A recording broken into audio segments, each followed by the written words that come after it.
What's up, everybody? Welcome back to the channel, Prison Tales with Dave. Guys, do me a favor, please smash on those like and subscribe buttons. It really helps the channel grow. I know I say it all the time and I will continue to say it, man, but it's highly appreciated. Thank you. Now, with that out the way, let me begin the story by saying what it's about. The don'ts in prison.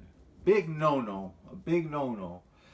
I'm gonna talk about it, and it hits home because the person who I'm talking about, was ended up being a good homie, good friend of mine, I someone who I considered a friend, for a short while. Anyways, so I always tell people, I say, look, don't speak on anybody or anything. You know what I'm saying? Especially if you don't have proof, If you have no proof about something, don't open your mouth about it, No matter how certain you are, no matter how much, I know this dude did this or that or whatever, No, unless you have concrete evidence, paperwork, unless you have that paperwork, man, you don't want to open your mouth. So the homie Casper, his name was Casper. He was from the Inland Empire, from the IE. He was half white, half Mexican, and he was a homie though. He was running with the homies. He was a good kid, good youngster, I was 19, he was 21, I believe. Anyways, we're sitting there one day and a bus with fresh fish pulls up, with new intakes. And we're sitting there, and they're going to R&R, and we're sitting there on the yard, behind the fence, so you can see who's coming in. So I remember we're sitting there, and Casper goes, "Hey, man, hey, see that dude over there? That dude, the second one from the back? I know that dude, man. I know he's so and so from, He said the neighborhood from Riva, whatever, and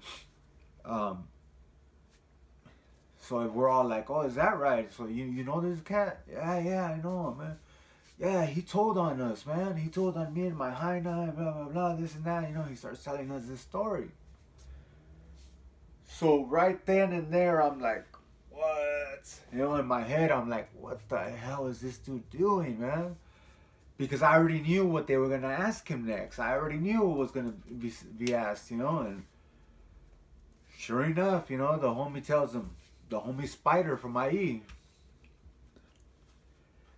The homie Spider from IE asked him, he goes, "Oh, is that right? Do you have paperwork on this? You got paperwork on homeboy?" And he's like, "No, but," and now when he said that, we were just all like, fuck, man.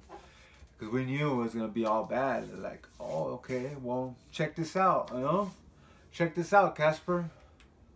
Since you know this dude and you're sure about this, we're going to let you deal with it, And he's like, what? Whoa. So right there, that threw him off. That threw him off right then and there. I already knew, man. Casper had like 1.5 years, 2 years to the house left. And, he was a good homie, but he wasn't about to, run up on something. I think he figured that if he said something that we were all gonna get this dude, but that's not how it works, man.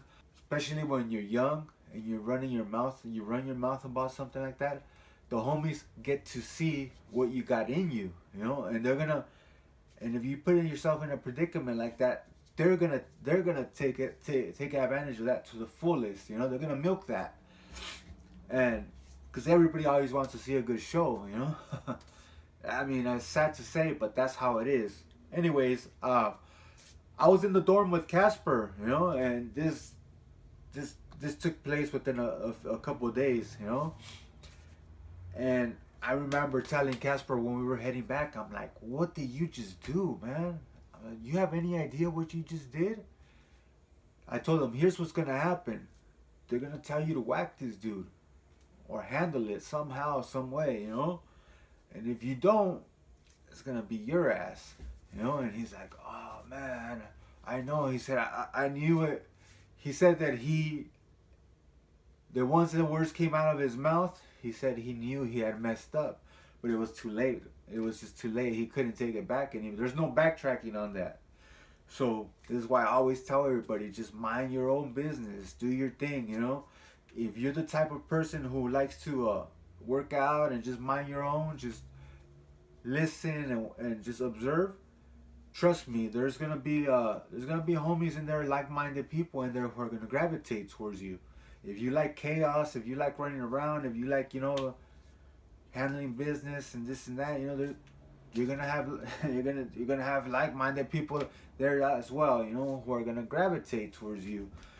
You can do all that, you know. And I always try to tell people, I tell the homies, hey, just, you know, just keep it cool. Well, anyways, back to the story.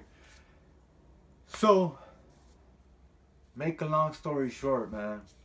Casper ended up, they asked Casper to handle it, you know. I disagreed, you know. I felt like, hey, let's just give this dude, you know, just give him a chequeada, just check him, you know, and let him know that let him know why we're doing it, you know. But I had no say. I mean, I threw it out there, but I knew I was 19. I had no say on anything, you know, not at that time, you know. And the other homies, you know, they were upset. They were like, "No, man, we're gonna make an example out of this dude, so people can understand the consequences of your mouth, you know." So they took it upon themselves, you know, and I had told Casper too. I said, "Check this out, bro. They're gonna call you to the blind spot, you know, the handball court, and there's concrete. The ground is concrete, and just in the patch where the handball court's at." And behind the handball court, that's where they were in a column. And I told them, don't go back there. I said, tell them, yeah, but as you're going over there, just crack somebody and just boom, boom, boom, boom. Just do your thing, you know, because if you go back there, you're through. I already knew what was coming. So the dumbass, he went back there with them, you know, and maybe he thought he was going to be able to talk his way out of it, you know, because I remember he had told me, well, I'll talk, you know, and this and that, you know. He didn't realize how severe the situation had gotten. So he ended up going back there with them, and they let him have it, you know. Needless to say, you know, they let him have it. But as soon as he fell, they stomped. He got stomped. Boom, they stomped his head on the concrete. So he ended up getting ambulanced out of the prison to the hospital. And you know, from my understanding, I guess he ended up suffering severe brain damage over it, you know, and he was never the same, you know, he was never the same, you know, he was just, he's lucky he didn't die, but, you know, it's just, that's the lesson that that's a big don't in prison, you know, is running your mouth, is talking, you know, you don't realize how much your mouth, how much it starts and how much it stops, you know. And your mouth is your worst enemy. It can be, you know. And unfortunately, for too many people, it becomes their worst enemy. So that's why I always tell people, man, just keep it cool, man. Be quiet, mind your own, and you'll live longer. Guys, I want to let you know, if you guys got any questions, comments, concerns, just leave them down. Just put them down, man. I'll answer any questions you guys have, you know, I'll keep it real, but just, yeah, get at me anytime. With that, I'm out.